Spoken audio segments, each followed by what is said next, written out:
I woke up with a sore throat and a bit of a headache and a little cough. And from that point on, a couple hours went on in the day. By like 1 o'clock in the afternoon, I was starting to feel worse and my stomach was upset. I actually started vomiting. And as a double lung transplant patient, or a double lung transplant period, I always have to go to the emergency room if I'm ever to get the flu or something like that, something major like that, just so I can be treated, because lung transplant folks have a much lower immune system on purpose so that your body doesn't fight off your lungs. So that's where I was at. So I went to U of M hospital where I had my lung transplant done, and they tested me for the flu, and I did not have the flu. And I thought it was ironic, or not ironic, but I just thought, I can't believe I don't have the flu. And so then they tested me for the coronavirus, and they kept me overnight in an isolated room. And 24 hours later, after the test came back positive, they came and told me. And then from there, I was basically in isolation for 10 days at U of M hospital. The first 5 days were, pretty bad as far as pain and chills and headaches, and I had every single flu symptom you can have and then some. So it was pretty rough. But luckily, I have Dr. Lou and a bunch of great nurses and a bunch of great doctors at U of M hospital to, they took great care of me, and I was able to recover, which is pretty amazing. For the first case at the hospital in the state to be a lung transplant patient, we were kind of like, oh my gosh. The biggest concern walking in, as we were going into this, knowing was how our lung transplant patients do with COVID. Immunosuppressed patients are infections in their lungs, pneumonia, that kind of. We got a team of other experts involved, infectious disease to help us out, and we followed him very closely, and fortunately very well. Yeah. What was the treatment like? There's no real treatment for coronavirus. There's no real treatment. It's just manage the symptoms. Mr. DeWyse, actually, just because it just started to come out and there were reports in China, he got with the under the advisement of our infectious disease people, he was started on hydroxychloroquine just to see how it would affect him and how it would interact with some of his drugs. He tolerated it just fine. But there is no other treatment for it. So we just kind of had to manage the symptoms. We put him on antibiotics at first just in case, and we took them off after a few days when we realized, okay, we're pretty sure this is just coronavirus. So there was a few things that we had to learn about coronavirus, specifically to lung transplant patients with Mr. DeWyse, and he did great through all of it. Yeah. So how will the management of coronavirus for non-lung transplant patients, how does that differ? Not too much right now. It's just managing the symptoms. When people go on a ventilator, the approach is very different. The overall model of care is different from a standard pneumonia patient, for example. I would say for a lung transplant patient, it's not too much different than for a non-lung transplant patient with coronavirus, especially if they were to get sick and on the ventilator. There's a few tweaks we do with immunosuppression drugs, and we probably would be a little bit more liberal with antibiotics for a lung transplant patient. But it's minor things, but nothing too different. We're at University of Michigan, we're in a number of clinical trials with other medicines for coronavirus, and so those are underway. They're blinded, so one person you don't know if they get it or not. Gotcha. And then after the fact, we'll see if they made a difference. I read a little bit of that blog post that the University of Michigan put out, and I saw that you mentioned that you hadn't really experienced being in that self-isolation unit before. This unique experience for you. Can you talk a little bit about what it was like in that unit? Yeah, well, again, I give all kinds of praise to the doctors and the nurses at U of M. They're amazing. But the pure isolation of it all and being in a room like that, it was definitely strange and different for me. I mean, I've never experienced it, and it was really hard when I was first diagnosed because here you are, you're sitting in a room. I have a compromised immune system, and I have nobody to be with. My wife is at home, my daughters are at home, and I have no one to talk to. And just one doctor came in and told me what my diagnosis was. And since it wasn't popular yet in Michigan, or I mean, not popular, but there weren't, people weren't diagnosed yet. I just was amazed, and it just, I can't even describe the feeling when she told me you're positive for corona. I mean, I thought that was it. I thought that was going to be the end because I didn't have an immune system. And like, oh my gosh, I survived 2 other major operations and life-threatening things. And now, this could be it. But luckily, great doctors, great. And, I give a lot of credit too to my new lungs. I have 29-year-old lungs from my lung transplant, and my lungs have been very healthy ever since they've been put in ever since I was transplanted. So my lung capacity is just great compared to what it was prior to my lungs. And I think Dr. Lou would agree that helped me to have very solid, good lungs as well to fight that off. So. Absolutely. I do believe that because of the lung transplant, both his lungs were healthier and his body was healthier because of that, and helped him get through the coronavirus. As opposed to if he had his sick disease lungs before and he got coronavirus, the outcome may have been different. That's interesting. Mr. DeWyse says all this. I'm just remembering when he got the diagnosis, it was at night. And so the provider that told him that, and I heard that he was just very distraught and despondent. So we tried to tell him, hey, we don't know what's going to happen. He's the first case. This is new.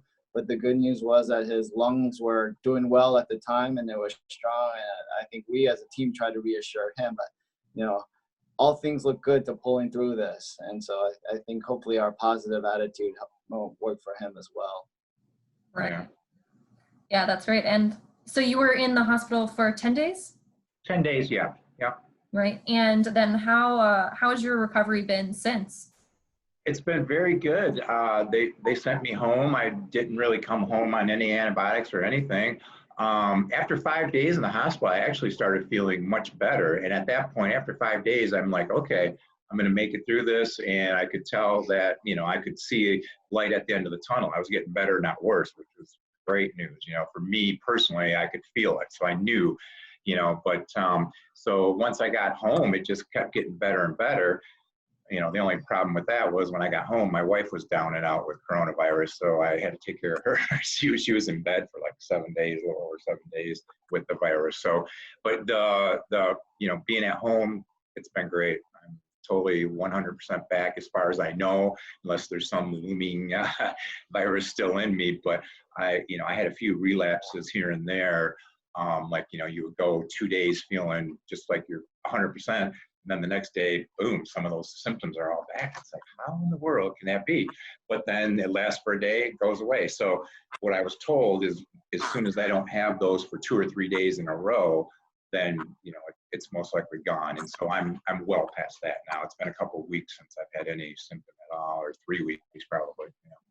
That's good. Yeah. And you mentioned that your wife, and I believe you mentioned also your daughters were ended up getting the virus too? Yes. My 2 daughters, while I was in the hospital, they were tested positive.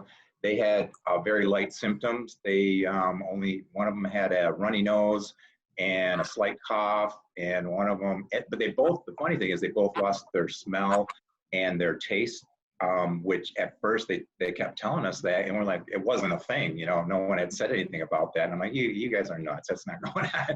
But anyway, it came out, it definitely is a thing now. And so they had that, but they had very little symptoms, and they only lasted for like 2 days. So they came around. But my wife, however, got it, and she was down and out for over a week in bed. She probably had it a little worse than I did. She went to the emergency room. She was just admitted for the night, and she tested positive, but they sent her home to recover at home. So she did very well after she went in. But so how's everyone feeling now? everyone's great. Everyone's back 100%, and we're glad it's over and we're not the Corona house anymore. So it's good. Yeah, yeah. You mentioned that you were worried about, you know, word getting around and being kind of like labeled with this. Yeah, well, at first, right? yeah, when I was first diagnosed, I was sitting in my hospital bed. The very next day or morning or that night, Governor Whitmer, our governor in Michigan, came on and was talking about the guy from Wayne County that it has travels domestically. That's what I was known as, a Wayne County man in his 50s that travels domestically, has the virus, you know. And then before you know it, they figured out, like, somehow it leaked out where I lived, or at least the intersections of where I live. They put that on the news. They put my workplace on the news, an actual picture of it. So yeah, it was a little weird to have all that happen, you know. And it was just, yeah, it was just a rough thing, you know. I just, yeah. And then, you know, we tried not to tell too many people, but of course you got to tell your friends, your immediate family, people you visited recently, all those kinds of things. And so slowly things just leaked out, and, you know, I was one of the first. So now with 30,000 people, it's not a big deal. But at first, to me, it was a big deal not to tell everybody about it, because I didn't know how I was going to be labeled, or if people were going to, you know, Right. I mean, check us as yeah, friends. But, you know. you're essentially joining a new frontier, being one of the first people. So how do people react though? Well, you know, I was in the hospital for those 10 days. Most of it was family and friends that knew for those 10 days. And they were all, of course, sympathetic and everything. And then once I got out, I found out, like, my whole neighborhood knew, you know. I got somehow out, and I'd be out walking and, oh, how are you doing? How are you doing? You know, those kinds of things. But yeah, it's okay. It was okay afterwards, after, you know. And now I don't mind. Like, that story came out yesterday, and, you know, a lot of people have seen that article, and, you know, have been in touch with me, and now they're looking at it as a good hope story, and, you know, it's a positive story, not necessarily a negative one. So that's a good thing. Yeah, I mean, there must have experienced a big range of emotions in the past month. I mean, yeah, I'm pretty good at emotions these days, because my whole lung transplant was, you know, for a year, a roller coaster, up and down, up and down. And this was too, a lot of different emotions, and, you know, but like I said, I'm totally over it now, where the lung transplant, you know, took me almost a year to get over all that stuff, but I'm pretty much over the coronavirus already. But I, however, do feel really, you know, really bad for people that, you know, have died, and all the people that are still battling it. It's, you know, it's not over. And the whole social distancing thing, in my opinion, is a great thing, and everyone should be doing that. So, you know. Yeah, I was going to ask you what kinds of things you've seen or heard online, maybe, about social distancing. What would you have to say to people who may not understand why we're doing this big push? Well, I don't know how they can't understand, but I mean, you know, when you look around and see what's going on in the world, I don't understand that. I mean, we got to work together as a whole, you know, one world, and say, hey, we want to get rid of this. That means we can't be together. We can't do things together. We can't, you know, we have to work together, and all the states need to work together. So I just think it's a big thing of everyone working together for a common goal. But a lot of people think their rights are being, you know, unconstitutional and those kinds of things. But I think if they were to actually, you know someone close that has a virus, or walk into U of M hospital, to all the floors that have all the COVID patients, I think, you know, they might think a little differently. But, you know, I think we got to get through this a couple more weeks, and, you know, slowly open the world back up. And I just think it's naturally going to be a slow process. So, were you paying attention to the news at all, or were you able to? Oh yeah, I was in the hospital all by myself, and I had a TV and a computer. so I definitely watched the news. I'm a big news person anyway, but yeah, I kept track of everything. I knew what was going on. So yeah, it was none of it was, you know, really surprises to me. You know, I just wish that the whole country would have been on the same page at the start, you know, but it didn't happen that way. But it seems like things are going well now, and I think the governors are doing a good job of, you know, keeping people where they need to be and not on the roads and not at parties. So it's a good thing. I agree with, you know, unfortunately closing things down and you know, keeping us safe and, you know, and protecting the world and protecting people from dying. I mean, that's what we have to do. And, you know, people just, they don't have any idea. Some people might have the virus and don't even know it. And they think they're all fine, just out walking around and, you know, being near people, but they don't even know if they're affecting people or not. So I just think it's smart. His story is a great one and successful, that people know so that it's serious, and, you know, and give hope to people too with it. So Great. Yeah, it's great. I'm very grateful to be alive, you know, through my lung transplant and now through this situation. I mean, it's like I have a third chance at life, which is just huge. And thank you to U of M and doctors and nurses and all the frontline staff people that are risking their own lives to take care of us. So that's huge. Do you have any theories on where you may have contracted the virus? No, they had me down as the person that traveled a lot domestically. I do travel a lot for my job. 2 weeks prior to me being diagnosed, I was in Washington, D.C. at a big conference, but that was 14 days prior to me being, you know, being diagnosed. So, I mean, I had been several places after that for 2 weeks that I really feel I got it somewhere, but not traveling, but I really don't know. I mean, I was at the hospital, I was at doctor's offices prior to having it. I was, you know, shopping at Costco, shopping at Kroger, you know, who knows? I could have got it anywhere. You know. Right, living normal life. Yeah.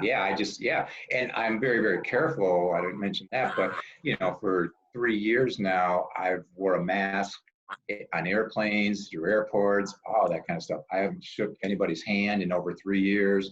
I don't touch doorknobs, poles, nothing. You know, I'm very, very, very, very clean in, you know, in what I do.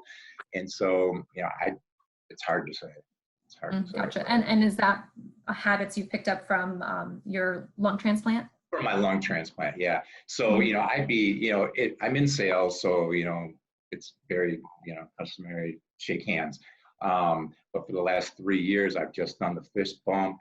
And so I'm really kind of glad that, I mean, I'm not glad this happened, but for me personally, I don't have to explain every time now why I'm doing the fist bump or the elbow, you know.